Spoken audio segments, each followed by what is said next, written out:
Bonjour les juristes talentueuses et talentueux, ici Cynthia Nison-Lorbert, fondatrice du cabinet Jurinova, coach professionnel certifié et ancienne responsable juridique pendant 15 années. Je vous accompagne, vous les juristes, pour trouver l'environnement professionnel dans lequel vous serez entendu, écouté, reconnu et valorisé, à la hauteur de vos compétences et de votre dévouement, et qui correspondra à vos valeurs et principes. Bienvenue dans l'épisode 28 du podcast Jurinova consacré à la transition de juriste à coach professionnel. Bonjour les juristes talentueuses et talentueux, ici Cynthia Nison-Lorbert, fondatrice du cabinet Jurinova, coach professionnel certifié. Bonjour les juristes talentueuses et talentueux, ici Cynthia Nison-Lorbert, fondatrice du cabinet Jurinova, coach professionnel certifié et ancienne responsable juridique pendant 15 années. Je vous accompagne, vous les juristes, pour trouver l'environnement professionnel dans lequel vous serez entendu, écouté, reconnu et valorisé à la hauteur de vos compétences et de votre dévouement et qui correspondra à vos valeurs et principes. Bienvenue dans l'épisode 28 du podcast Jurinova consacré à la transition de juriste à coach professionnel.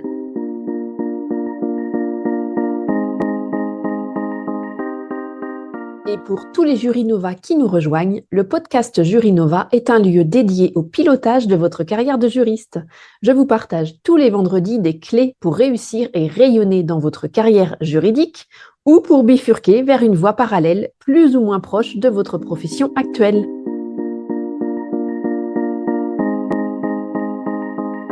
Nous commençons.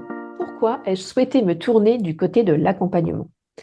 Donc, dans cet épisode 28, nous allons aborder ensemble la transition professionnelle de juriste à coach professionnel et la transition professionnelle de salarié à chef d'entreprise. Et le pourquoi, mon pourquoi. Pourquoi l'accompagnement? Pourquoi le coaching? Pourquoi le métier de juriste? Je vous partage mon histoire, mon parcours avec beaucoup de plaisir, même si c'est un exercice difficile pour moi, car je suis peu familière de ce type de partage très personnel. Et pourtant, j'ai beaucoup de plaisir à vous le partager par ce média, par le podcast et donc par la voix. Pourquoi l'accompagnement? Je vais commencer par le commencement. Quand j'étais juriste, puis responsable juridique et salarié dans un grand groupe bancaire et financier international. J'ai adoré le management quand j'étais juriste et que je m'occupais donc des juristes stagiaires en cours de Master 2, les juristes en CDD diplômés d'un Master 2, le recrutement de mes remplaçants pendant mes 2 congés maternité et l'intégration des nouveaux CDI au sein de l'équipe. Former, partager mes compétences, parler process, améliorer, m'enrichir de leurs expériences, de leurs points de vue, de leurs remarques, tout cela me passionnait. Et cela m'a toujours été facile, naturel. Je ne trouvais pas que c'était du travail, en fait. C'était vraiment facile pour moi. Puis, je suis devenue responsable juridique. J'ai fait un audit de mon service, donc les besoins en termes d'effectifs, en termes de compétences nécessaires, en termes de charge de travail, de process, d'outils, notamment les outils digitaux. Cela aussi, j'adore et je trouve cela très facile aussi. Pour moi, ça m'était simple et facile et logique. J'ai défini les besoins pour les postes en termes techniques, oui, bien entendu, mais aussi en termes de personnalité pour créer cette cohésion d'équipe et le fait que chacun se sente bien et se sente valorisé et respecté dans ses capacités. C'est-à-dire que celui qui a envie de pousser plus puisse le faire concrètement, et celui qui a atteint ses limites ou qui doit se ménager car son équilibre de vie est menacé, cette personne soit également respectée pour cela. J'ai donc recruté, intégré, formé en CDI, en stage Master 2, des avocats, des juristes. Ce que je préférais par-dessus tout, c'était les entretiens, le premier contact, les premiers jours, l'onboarding, guider, accompagner tout au long de la prise en main de leur poste, en fait, de leur prise de poste. Et là encore, pour moi, c'était hyper facile. Je n'avais pas l'impression de travailler, c'était juste de l'humain et du relationnel. Tout simplement à mes yeux, juste de l'humain et du relationnel. Je le répète parce que souvent on ne s'en rend pas compte en fait qu'il manque souvent de l'humain et du relationnel. Puis, j'ai eu un grave accident de trottinette électrique devant le Stram à Strasbourg, sans casque, hein, bien sûr. Ma tête a rebondi sur mon sac à dos, sinon c'était le trottoir, et le tram s'est arrêté à quelques centimètres de moi, de mon visage. Ma jambe était fracturée en plusieurs endroits. On était le lundi 2 juillet 2018, il devait être 7h45 ou 8h le matin, la veille des vacances d'été pour mes enfants. Et là, je me suis dit, ça suffit. tu aurais pu mourir et tes enfants. Est-ce que ça en vaut le coup? Est-ce que ton job vaut cette prise de risque? Courir tous les jours après le train, puis la trottinette. Je disais stop. 1h30 de trajet le matin, 1h30 de trajet le soir. Stop. Bon, et je suis en province, je suis entre Colmar et Strasbourg. 3 heures par jour, sans parler des dossiers réouverts le soir, une fois les enfants couchés, et les nuits de 4 ou 5 heures de sommeil. 2 mois après, je démissionnais de mon CDI. Et 4 mois après, je reprenais un autre poste de responsable juridique en CDI à 5 minutes de mon domicile. Et là, je m'ennuyais. Pas que je n'avais pas de dossier, au contraire, j'avais plusieurs belles missions à mener et c'était nouveau, ça aurait dû me motiver, me dynamiser.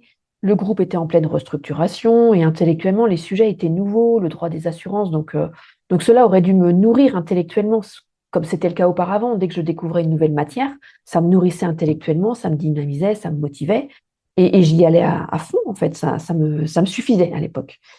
Et non, la petite flamme n'était plus là dans ce poste-là. Je n'avais plus cette petite flamme, je n'avais plus cette motivation, ce dynamisme, cette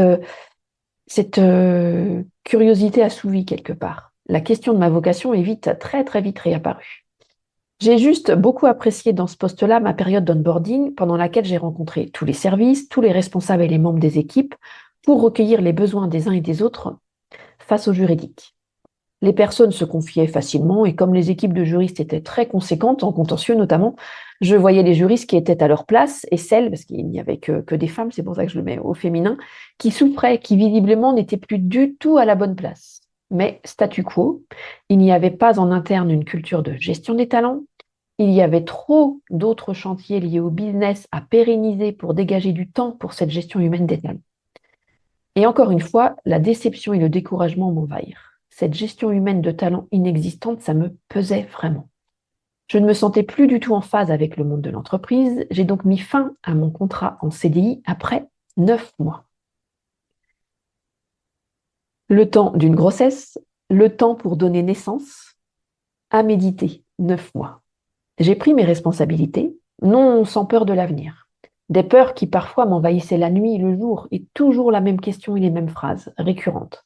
Tu es bien sûr que c'est le bon choix. Quand même, tu avais tout, une carrière et un salaire confortable assuré tous les mois, un statut social.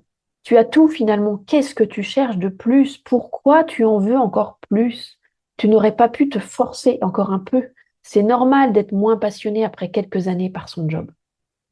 Je me suis donc retournée vers mon bilan de compétences réalisé quelques années plus tôt. J'avais à l'époque identifié 4 pistes: responsable juridique, secrétaire général, professeur en école de commerce et coach auprès des créateurs d'entreprises. J'ai repris mes exercices de ce bilan de compétences pour ajuster ce projet professionnel. Je voulais accompagner ces femmes qui souffraient de leur rythme de vie et de leur déséquilibre entre leur vie pro et leur vie perso. Elles souffraient de ne pas être reconnues pour leurs compétences et leurs talents. Elles souffraient de ne pas être reconnues pour leur dévouement et leur investissement. Elles souffraient de ne pas être écoutées ni entendues.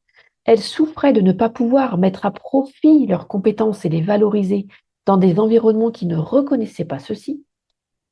Et elles souffraient dans des environnements qui ne savaient pas les valoriser, qui ne savaient pas les encourager, qui ne savaient pas les faire évoluer ou bifurquer vers des postes adaptés et épanouissants sur le plan intellectuel et relationnel.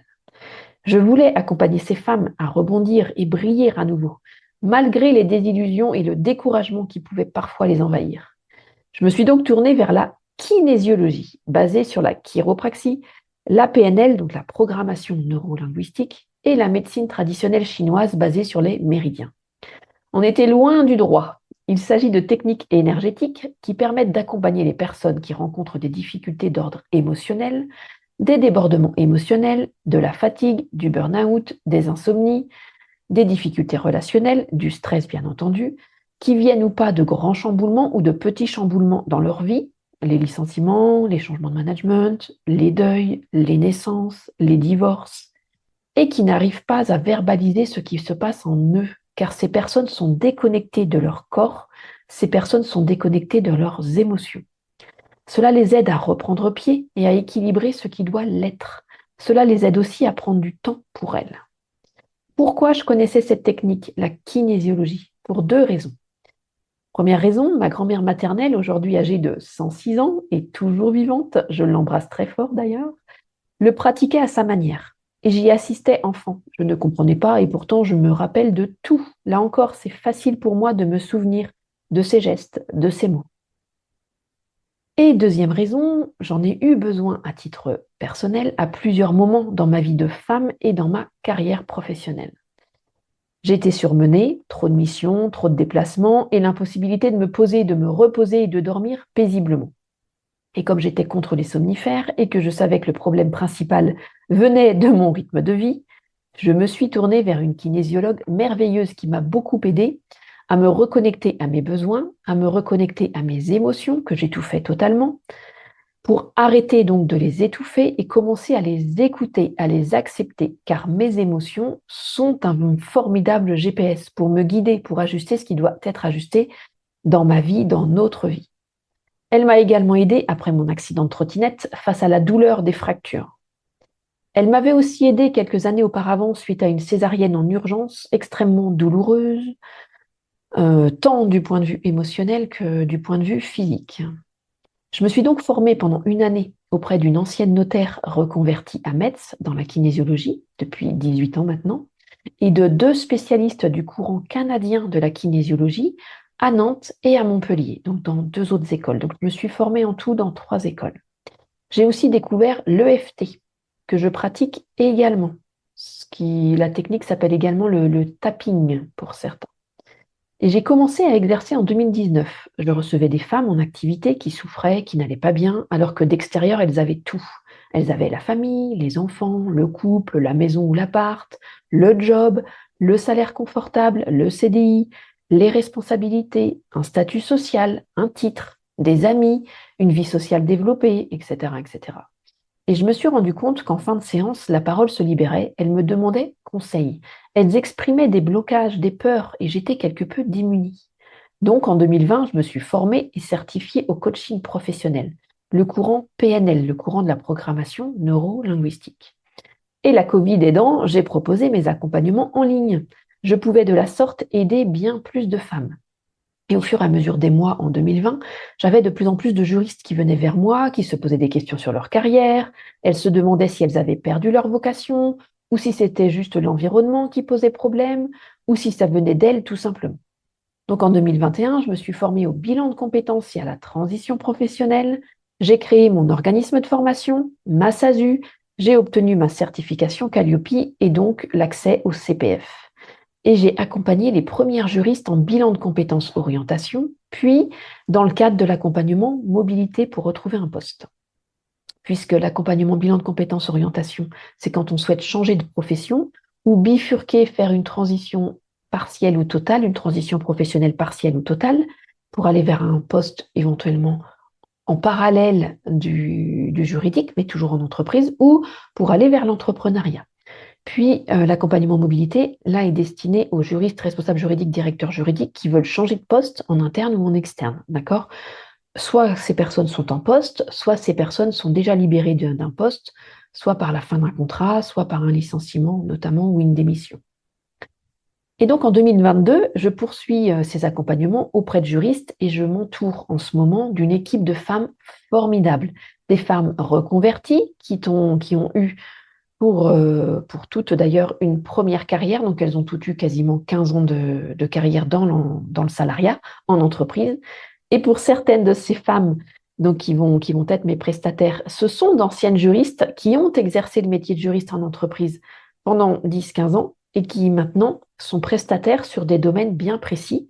Donc certaines m'accompagnent sur les missions administratives liées à l'organisme de formation et au CPF. D'autres vont m'accompagner sur la création des programmes que je propose, donc la partie technique, si vous voulez, des programmes. Et une dernière personne va m'accompagner sur la communication du cabinet Jurinova, la communication à travers le podcast, à travers LinkedIn, à travers Instagram, à travers la newsletter également, et toute la communication visuelle également. L'équipe Jurinova s'étoffe donc peu à peu et j'ai beaucoup de plaisir donc à recruter, à rencontrer ces personnes, à découvrir leur parcours et à voir si ça match pour travailler ou non ensemble entre entre personnes de l'entrepreneuriat, puisque chacune reste à son compte. Il s'agit de prestations de services, d'accord? Donc, on travaille entre femmes, chefs d'entreprise. En résumé, j'aime profondément l'humain. J'ai envie d'aider les femmes à rebondir. Oui, on peut tomber une fois, on peut tomber deux fois, on peut tomber trois fois, voire plus. Et oui, il est possible de rebondir et de briller à nouveau pour être épanoui, pour être motivé et pour se sentir à sa place et pour être reconnu pour ce que l'on est réellement et ses qualités et ses compétences. Et pour que ces qualités et ces compétences soient exploitées d'une manière correcte et valorisée. Nous venons d'aborder la transition professionnelle de juriste à coach professionnel et la transition professionnelle de salarié à chef d'entreprise. Et le pourquoi. Donc j'ai 3 pourquoi ici. Le pourquoi, pourquoi l'accompagnement, pourquoi le coaching et pourquoi le métier de juriste. Voilà, vous en savez plus sur les transitions professionnelles pour les juristes et sur mon parcours. C'est ce que nous construisons ensemble dans l'accompagnement bilan de compétences orientation pendant 4 mois, en revisitant votre parcours, vos forces, vos passions, vos talents. Actuellement, j'accompagne une responsable juridique qui manage son équipe de 3 personnes. Elle est également sophrologue et hypnothérapeute le samedi dans son cabinet qu'elle a créé en parallèle pendant la Covid. Elle élabore son projet professionnel afin d'explorer le chemin et surtout les étapes pour lancer son activité de sophrologue et d'hypnothérapeute à plein temps et quitter son poste de responsable juridique. Et la question et la peur la plus présente et la plus envahissante qu'elle rencontre est celle de la question financière et du risque derrière. Vais-je en vivre? Pourquoi quitter un CDI bien payé pour prendre un tel risque alors que j'ai un CDI actuellement? J'ai une sécurité d'emploi. Je connais bien ces questions, je les ai vécues pendant de longs mois. J'ai dû vivre avec ces peurs inconfortables et pourtant nécessaires pour construire un projet financier viable, un projet entrepreneurial viable, afin d'assurer son indépendance financière dans l'entrepreneuriat une fois le salariat quitté. Si vous êtes intéressé, j'ouvre 3 places en décembre sur les 4 habituellement disponibles pour le programme Bilan de compétences orientation. Car j'ai une juriste qui vient de réserver sa place pour un accompagnement, une juriste en questionnement sur sa vocation ou sa perte de vocation dans l'environnement dans lequel elle évolue au jour d'aujourd'hui, qui est dans le notariat.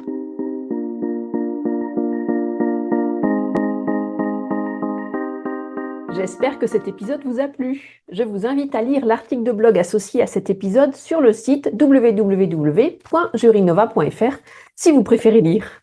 Je vous offre également un cadeau de bienvenue, la roadmap dédiée à la réussite de votre négociation salariale. Vous y trouverez les 6 étapes à respecter et les 4 erreurs à ne surtout pas faire. Pour obtenir votre roadmap gratuite dédiée à votre négociation salariale, c'est très simple. Rendez-vous sur mon site www.jurinova.fr sur la page accueil et téléchargez-la, c'est gratuit et j'espère surtout que cela vous aidera. Je vous invite également à vous abonner à la newsletter hebdomadaire des Jurinova. Mon objectif, que vous fassiez une pause le mercredi dans votre quotidien surchargé. Je vous partage des conseils, des astuces, des livres inspirants, des podcasts passionnants et autres inspirations à travers des emails privés. Vous profiterez également de contenus inédits. Pour vous abonner, c'est toujours très simple. Rendez-vous toujours sur mon site www.jurinova.fr sur la page accueil. Je suis votre hôte, Cynthia Nison-Lorbert. Cela fait plus de 15 ans que j'exerce le droit, pour ceux qui ne le savent pas encore. Donc, je suis la fondatrice du cabinet Jurinova, dédié à la stratégie de carrière des juristes. Je suis comme vous une ancienne responsable juridique en fusion et acquisition. J'ai donc exercé pendant 15 années dans un groupe financier international, donc surtout au niveau des fonds d'investissement. Et je suis encore responsable juridique au sein de mon cabinet de consulting et de coaching, qui est aussi un organisme de formation certifié Calliope et donc éligible au CPF pour votre plus grand bonheur, c'est-à-dire vous permettre de bénéficier de mes accompagnements via le financement de votre CPF, ce qui vous facilite quand même le financement. Alors, que ce soit le bilan de compétences qui est calibré pour les juristes, les responsables juridiques, les directrices et directeurs juridiques, que ce soit l'accompagnement à la mobilité, que ce soit l'accompagnement à la prise de poste, ou que ce soit le coaching professionnel sur 4 mois où on aborde votre gestion du temps, votre gestion des émotions, donc toute votre intelligence émotionnelle, votre assertivité et votre leadership, Et quatrième thématique, c'est la gestion de situations complexes, voire conflictuelles. Donc voilà pour les 4 accompagnements que je vous propose. Donc je suis également coach professionnel certifié, spécialisé dans les transitions professionnelles des juristes. Et j'interviens également très régulièrement à la FJE pour animer des ateliers carrière à destination des juristes. Autant vous dire que le sujet de la carrière des juristes est une passion pour moi. J'ai donc décidé d'en faire mon métier tout en continuant à l'exercer. Voilà, c'est la fin de ce nouvel épisode de Jury Nova. Un grand merci à tous d'avoir écouté l'épisode jusqu'ici. J'espère que le format vous a plu. Si oui, dites-le moi avec 5 étoiles, même un petit commentaire sur l'appli Apple Podcast ou Spotify ou Deezer. Cela ne vous prendra que quelques instants et 1000 merci. C'est vraiment précieux pour moi, cela m'aide à faire connaître le podcast Jury Nova. Si les commentaires, ce n'est pas votre truc, ce n'est pas grave, hein. Il y a d'autres moyens de m'aider. Vous pouvez tout simplement en parler autour de vous. Vous prenez 2 à 3 amis, 2 à 3 collègues et puis vous leur diffusez le podcast et moi, de mon côté, ça m'aide énormément et qui sait, cela les aidera aussi peut-être. Quoi qu'il en soit, merci pour votre temps. N'hésitez pas à m'indiquer aussi les sujets qui vous intéressent. Si vous avez envie que j'aborde certaines thématiques au micro du podcast, écrivez-moi sur LinkedIn, donc sur mon profil, Cynthia Anison-Lorbert, ou sur Instagram en messagerie privée. Le compte, c'est @jurynovaconsulting. Merci. Nous nous retrouvons la semaine prochaine pour le podcast 29 sur un sujet d'actualité récurrent lors des entretiens exploratoires gratuits que je vous propose et lors des séances de coaching pendant les accompagnements. Comment développer votre assertivité? Bon week-end à tous, les juristes talentueuses et les juristes talentueux. Prenez soin de vous. Bye bye.